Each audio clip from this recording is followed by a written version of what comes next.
Buenas noches, profesor. Hoy hablaremos acerca del ensayo sobre la sociedad formal, cuyo tema elegido para nuestro grupo es el incierto futuro del Perú. Los integrantes del grupo son Huanca María Fernanda, Palacios Catherine, Quispe Paola, Rabanal William, Reyes Fernando, Romero Daniela, Sakihara Franco, Baneros Paul y quien les habla, Rojas Fonseca Karen Paola. Posición grupal. Antes de empezar con nuestro ensayo sobre la sociedad desformal, como grupo queremos dar nuestra posición y es que estamos de acuerdo con el artículo del autor Danilo Martuselli, ya que el autor realiza un análisis de la sociedad desformal bajo el estudio de las áreas económicas, sociales, legales, laborales e incluso crea y también busca poner en práctica posibles estrategias para el medio de la controversia que tanto daño nos causa hasta en la actualidad. Es por eso que a continuación mostraremos los suficientes argumentos que validan lo que acabamos de mencionar. ¿Sociedad de formal? ¿A qué se refiere con este término el autor? El autor menciona que parte de dos términos principales. Por un lado la economía informal y por otro lado la informalidad, tanto social y cultural. Este término se puede aplicar en la sociedad peruana, menciona el autor, por motivos como los siguientes. Por más que el Estado intente realizar un cambio o por el lado de las legalidades, así cambie o no, alguien respete esas leyes, lo que más aflige es una marca que está cotidianamente en toda la sociedad peruana. El vivir en una sociedad desformalizada a nivel de relaciones sociales. Durante muchos años hubo grandes sectores de la población en extrema pobreza y marginados, lo cual eso sumado a la poca educación y a los diversos problemas sociopolíticos del país, han originado los dos sectores laborales más conocidos, el cual es el formal y el informal. Actualmente en el Perú existe una abundante informalidad en diversos campos, lo cual suele surgir solamente por poca productividad o, o pocos ingresos tanto para los empleados como para los trabajadores. Esto lo podemos ver, por ejemplo, en los trabajadores fuera de planilla, en el no pago de impuestos, los no beneficios laborales para los empleados o trabajadores independientes que no están registrados en la zona. El sistema o la ley siempre va a buscar reducir el sector informal a favor del sector formal, obviamente. Sin embargo, muchos trabajadores no perciben lo informal como algo malo, no lo perciben como algo ilegal, incluso, no lo perciben como algo funcional, como algo necesario, vaya, a pesar de que es todo contra la ley. En ese sentido, el término binario que siempre se ha conocido como formal o informal se empieza a desfigurar un poco, se empieza a segmentar, vaya. No, esto ya que la gente no lo ve netamente lo informal como algo ilegal, ¿no? Como comentaba. Por ejemplo, es el caso de lo que son los videos pirateados, ¿no? Los servicios informáticos pirateados, los programas informáticos pirateados, el servicio ambulatorio que mucha gente compra sin recibir ningún comprobante, los colectivos, ¿no? Que mucha gente usa y que no han normalizado de cierta forma en su vida diaria, ¿no? En ese sentido, Durán definió tres zonas básicas, lo que son el formal, lo informal y lo ilegal, ¿no? Y cada zona tiene sus personajes y muchas veces interactúan entre sí, se interconectan, por lo que es muy importante reconocer un patrón de comportamiento que puede definir cómo estos personajes de diversas zonas que he mencionado interactúan entre sí o las herramientas y recursos que suelen usar para su día a día. Finalmente, en el enfoque de la desformalización, la informalidad se desfigura en términos más desconocidos.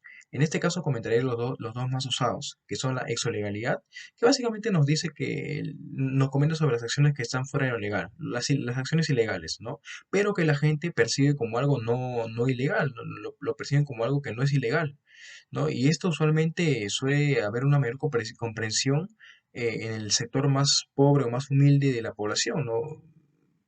Específicamente la gente que suele tener mayor carencia económica, las personas suelen ver a estas personas cuando cometen una informalidad como algo necesario, ¿no? Para su supervivencia, como algo normal. También está el término de lo que es la hipoprotección, que básicamente nos comenta que el sector formal no es tan maravilloso como suena, sino que también tiene muchas grietas y grietas grandes, ¿no? Por ejemplo, es el caso de los trabajadores que no tienen todos sus derechos laborales, tienen una precariedad laboral total o parcial, ¿no? O trabajadores que no están inscritos en planillas, etcétera. En conclusión, esto nos deja la impresión de que ni lo formal es tan bonito como suena, no es tan maravilloso como lo plantean, ni lo informal tampoco es tan negativamente percibido como debería ser, ¿no? La gente lo ha normalizado enormemente. Y también está el aspecto principal muy poco comentado, que la informalidad incluso suele ser como una válvula de escape para el sector económico del país. Bueno, las relaciones sociales y el desborde. Las relaciones sociales se entienden como aquellas que moldean las leyes para que éstas se puedan emplear de dos maneras, tales como las regulaciones morales o las regulaciones consuetudinarias. Es decir, que el primero se aplica bajo las leyes, mientras que el segundo se aplica por las normas. De esta manera, las relaciones sociales, por su parte, se relacionan con el desborde, como en el caso de la sociedad peruana, que el desborde nace de las irregularidades e informalidades realizadas hacia las relaciones que se han generado debido a estos conflictos por las antiguas normas que antes predominaban en nuestra sociedad peruana. De la misma manera, podemos añadir de que las relaciones sociales y el desborde se encuentran claramente relacionados, ya que gracias a las relaciones sociales ocurre el desborde y debido al desborde ocurren las relaciones sociales.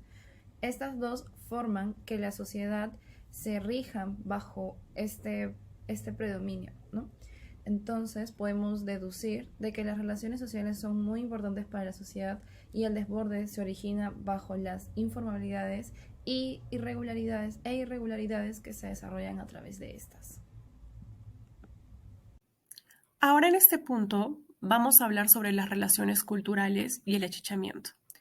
Respecto a las relaciones culturales y el achichamiento, se puede mencionar lo siguiente, que esta cultura principalmente tiene que ver con quién es el más vivo o el más audaz para ciertas cosas, como también muchas personas buscan lo más fácil o lo más rápido, es decir, suelen saltarse algunos pasos, realizan acciones incompletas o incluso híbridas, y esto tiene que ver con lo formal e informal.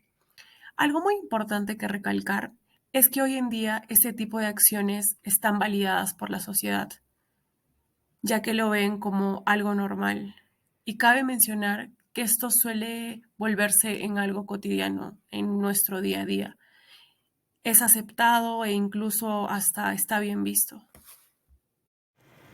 Para comprender lo que es una sociedad desformal, es preciso partir mencionando los cambios que han acaecido en el país, los cuales a pesar de ser independientes entre sí no llevaron a la desformalización de las relaciones en la sociedad, sobre todo en el sector económico, sector social y relaciones culturales, que fomenta la sociedad desformal.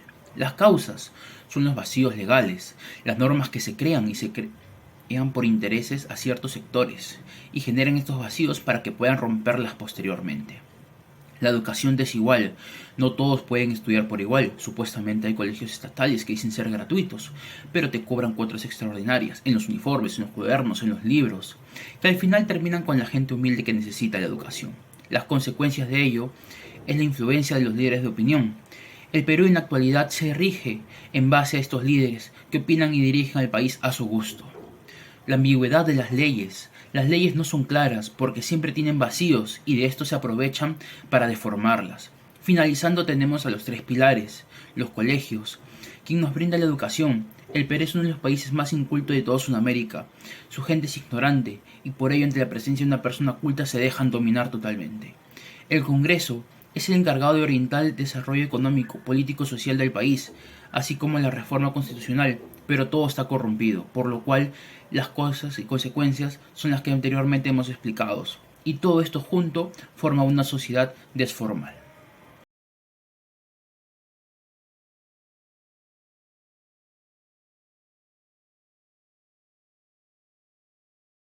Mi nombre es William Smith Rabanal Ojeda y yo les voy a hablar acerca del ítem La ley indispensable e insuficiente. El autor en su artículo nos menciona que el país es una sociedad informal y lo que busca el Estado siempre es reducir esto. ¿A través de qué? De la ampliación de la base de la recaudación fiscal. Pero el autor critica esto ya que el Estado no debe ser intervencionista, lo cual yo comparto. Y que realmente lo que debería hacerse es que estas inversiones que son insuficientes en términos de productividad o diversificación productiva, se debe permitir que el salario legal y los derechos laborales que son adherentes pues sean posibles, ¿no? En el 4 de noviembre, por ejemplo, del año pasado, se creó un régimen simplificado del impuesto a la renta para las empresas o para las MIPES. Sin embargo, pues un estudio de economistas, citando a Claudio Cooper o Elmer Cuba, menciona que la informalidad y el hedonismo empresarial persiste por rigideces de contratación laboral y que la existencia de múltiples regímenes tributarios, que como dice el autor, no debe ser así o entorpecen lo que es la motivación del empleo. Entonces, esta ampliación efectiva de base tributaria requiere en esencia de un incremento de productividad de las empresas y de los trabajadores. Y como opinión propia, pues, esta combate contra la desformalización debe empezar comprendiendo primero las razones estructurales de la fuerza en el Perú, de una sociedad desformal, como dice el autor. Las estrategias de desformalización, antes de ser un problema, fueron una solución para muchos individuos, como se puede ver en la realidad peruana, ¿no?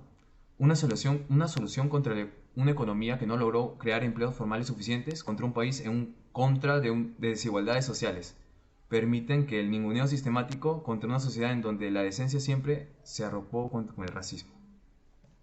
En cuanto a la desformalidad como desafío, se puede ver que se enfrenta a 3 problemas, que son la ley, las normas y el estilo. De igual manera, estos 3 en verdad se potencian entre sí y hacen la cuestión de la puesta en forma de la sociedad uno de los grandes retos del Perú actual. De igual manera, en los últimos 40 años, ha sido más que todo por la vía de la desformalización que los sectores populares reiteradas veces han encontrado respuestas o han logrado avance. Y también, al mismo tiempo, problemas colectivos, la informalidad también, han sido soluciones a lo que son problemas económicos, sociales y culturales a través de lo exonómico y el exoesteticismo. Estrategias políticas frente a la desformalidad. El Perú es uno de los países donde hay más índices de una sociedad formal. Frente a ello, las autoridades del sector de la política han tratado de intervenir creando planes frente a este tipo de problemática. Por un lado, tenemos lo que es la desformalidad gestionada, donde el plan radica en la ilegalidad o la corrupción que surge a partir de las autoridades del Estado. En segundo lugar está la formalización acotada. Esta se ve reflejada en el Poder Judicial, en los casos que se dan en tanto como lo que son jueces o los mismos fiscales, frente a solucionar algún tipo de delito o tipo de corrupción que se da en el Estado. Finalmente está la formalización generalizada, que abarca diferentes ámbitos de todos los sectores. La principal conclusión que si bien el Perú ha tenido bajos avances en lo que es la reducción de la desformalidad, aún existen desafíos que enfrentar. Por un lado, promover un cambio estructural progresivo que coloque en el centro de la dinámica económica los cambios cualitativos en la estructura productiva. También que permita crear más y mejores empleos y genere un crecimiento sostenible en lo que es la economía del país. Por otro lado, también el desafío de aplicar políticas de formalización evidentemente muestra que ha traído desigualdad y el uso de la ilegalidad de nuestro país. Gracias. Martellucci propone el concepto de individualismo latinoamericano, que al mismo tiempo se da como consecuencia de la sociedad formal. El individualismo latinoamericano surge como una respuesta a la carencia de recursos sociales, políticos y económicos de un país, por el cual el individuo se ve obligado a recurrir a una red de soporte creada a partir de su entorno, ya sea familia, comunidad o contactos. Este fenómeno genera que se fomente el achichamiento junto con los 3 conceptos principales del texto: exolegal, lo exoeconómico y lo exoestético. Consecuentemente, esto genera una exclusión económica, política y social de los individuos formales e informales, que se generan a partir de la discriminación cultural y estética. Por otro lado, también se demuestra la simbiosis de lo formal y lo informal, que a partir de convenciones culturales, leyes, formas estéticas y normas sociales se ha construido una funcionalidad ineficiente, pero al mismo tiempo necesaria para la supervivencia de la sociedad. Como conclusión, se puede hacer un símil con el yin y yang. Así como dentro del mal hay bien y dentro del bien existe el mal, podemos notar que dentro de la legalidad hay informalidad y dentro de lo informal existen formalidades directamente relacionadas con lo legal.